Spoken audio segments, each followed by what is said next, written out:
So let us understand this aspect की जो Greeks थे, है ना, उनका क्या बिलीफ था। कुछ पर्टिकुलर सिंस, अलग किस्म के जो कुछ पाप हैं, उनको भी डिविजन्स में लाया गया है, जैसे कि पैरासाइड। पैरासाइड बहुत एक ऐसा वर्ड है जो फादर को जब किल करता है बेटा, उसके लिए पैरासाइड यूज होता है। ट्रेचरी, गद्दारी के लिए भी यूज होता है, बट वी नो कि यहाँ पे इस प्ले के कॉन्टेक्स्ट में parasite is the killing of the father. और इंसेस्ट भी तुम्हें पता ही है, I have talked about this word पहले भी। तो ग्रीक्स ये मानते थे कि जो ऐसे सिंस होते हैं ना, अगर ये इग्नोरेंस में भी कोई इंसान कमिट कर देता है तो उसको फिर भी वो पनिश होने के योग्य है। ऐसा नहीं है कि अगर वो ये बोल दे कि मैं तो इग्नोरेंट था तो वो गिल्टी नहीं है। तो रॉन्ग डूअर जो है उसको तो अटोन करना ही पड़ेगा। मतलब अटोनमेंट और अटोन किसके लिए यूज होता है? पश्चाताप के लिए। तो जो उससे क्राइम हुए हैं, दैट ही और शी हैज टू अटोन। अब इडिपस पश्चाताप कैसे करता है? ब्लाइंड करता है पहले तो, किंगडम से खुद को अलग कर देता है, एग्जाइल ले लेता है। ये उसका एक वे है अटोनमेंट का। आप इसको इस तरीके से समझिए कि ये वो इंसान था। इडिपस को जब प्ले की शुरुआत में देखते हैं, जब वो लेयस का, जब उसको पता चलता है कि लेयस के मर्डरर को जब आप पकड़ लेंगे तो ये सारी जो है जो प्रॉब्लम है प्ले की, ये ठीक हो जाएगी। और उसने क्या कहा कि मैं एज अ किंग कैसा होता है? बिना ब्लेमिश, कोई धब्बा, कोई कोई उसका व्यू जो था कि राजा कभी कुछ गलत नहीं कर सकता। राजा जो है, किंग जो है, he is a knowledge, he is the one who has all the knowledge. तो वो एक ऐसा इंसान जो इतनी प्राइड और एरोगेंस में था कि मैं क्योंकि राजा हूं और मेरे पास सारी पावर है। और यहाँ उसकी वो रियलाइजेशन, यहाँ उसकी वो गिल्ट जो उसको पनिशमेंट के लिए अग्रसर करती है। So we see that he goes towards doom, जो प्रलय, जो नाश, जो एक डाउनफॉल उसने देखा। और ये डाउनफॉल बहुत क्रूअल है ना। It is not something very straight simple. अब जब इडिपस को हम देखते हैं एज अ किंग, उसने कहा मैं इतनी भयव्य, इतनी भय क्रिएट करने वाली पनिशमेंट देने वाला हूँ जिसने लेयस को मर्डर किया, है ना। वो जो उसने ओथ, जो शपथ ली, वो उसको ही फुलफिल करना चाहता था। अच्छा, फिर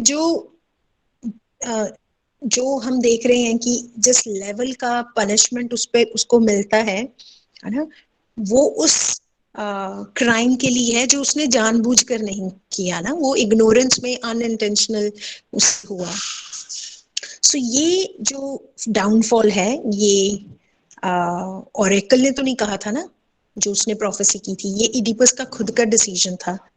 जब उसको खुद पता लगता है इडिपस को कि I am the murderer of my father, तो उसको लगता है, हमने ये पढ़ा भी था मॉर्निंग की क्लास में, मुझसे ज्यादा मिजरेबल कोई नहीं हो सकता, क्योंकि मैंने जो मुझ पे ये कर्स हो रहा है, ये सब मैंने खुद इन्वोक किया है ना।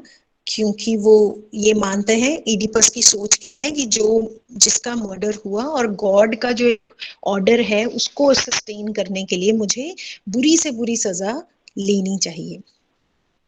बिकॉज वो मानते हैं कि गॉड की एक विल है और के लिए उनका जो तभी तो वो कहते हैं कि ओरेकल की जो भविष्यवाणी थी वो सच्ची साबित हो गई।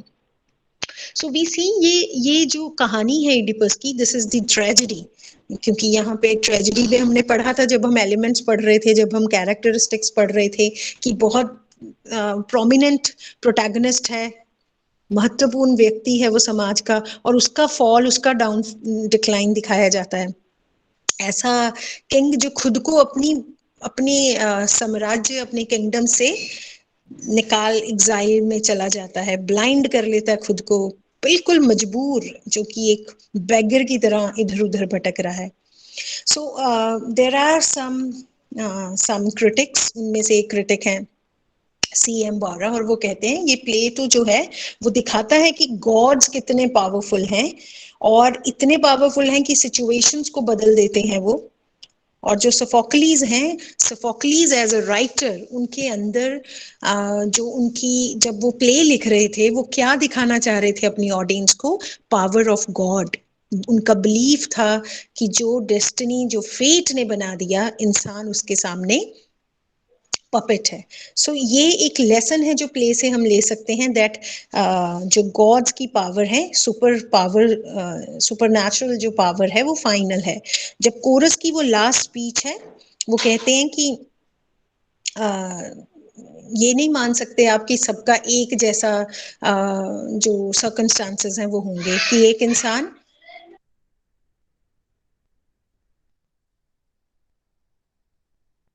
हमेशा ही हैप्पी रहेगा या एक ही सिचुएशन में, क्योंकि फिर उसको क्या मिलता है? जैसे इडिपस को लाइफ की एंड में अब क्या मिला? सौरो ही सौरो। तो जब एक इंसान प्रॉस्पेरिटी में है तो उसको खुशहाली में कैसा रहना चाहिए? मॉडेस्ट, घमंड से दूर। ये एक लेसन है कि एरोगेंस और प्राइड से दूर रहना है ना, क्योंकि ये सब कुछ एक इल्यूजन है, और गॉड्स जो हैं, जो सुपर पावर है, वो हैप्पीनेस, वो इल्यूजन कभी भी उससे छीन सकते हैं, और पूरी की पूरी लाइफ डिस्ट्रॉय हो जाती है। बट वो ये भी मानते हैं कि इडिपस ने एरोगेंस बाद में छोड़ी, जब उसको एहसास हो जाता है कि उससे कितना कुछ, कितना हीनियस क्राइम हो गया है, चाहे वो इग्नोरेंस में हुआ। तो वो एक ऐसी, जो हम कह रहे थे ना कि उसका स्टेचर रेज होता है, दैट इज डेफिनेटली देयर। क्योंकि अपनी डिक्लाइन, अपने डाउनफॉल को एक्सेप्ट करना भी हर एक इंसान के बस में नहीं होता। जिस तरीके से वो रेडीनेस शो करता है to atone for his crimes, जिस तरीके से वो अपने स्वभाव में ग्रेटनेस हम देखते हैं कि वो नोबल सोल बन गया है ना। So is that is something that makes him Indeed, तब वो असल में राजा बनता है, किंग बनता है।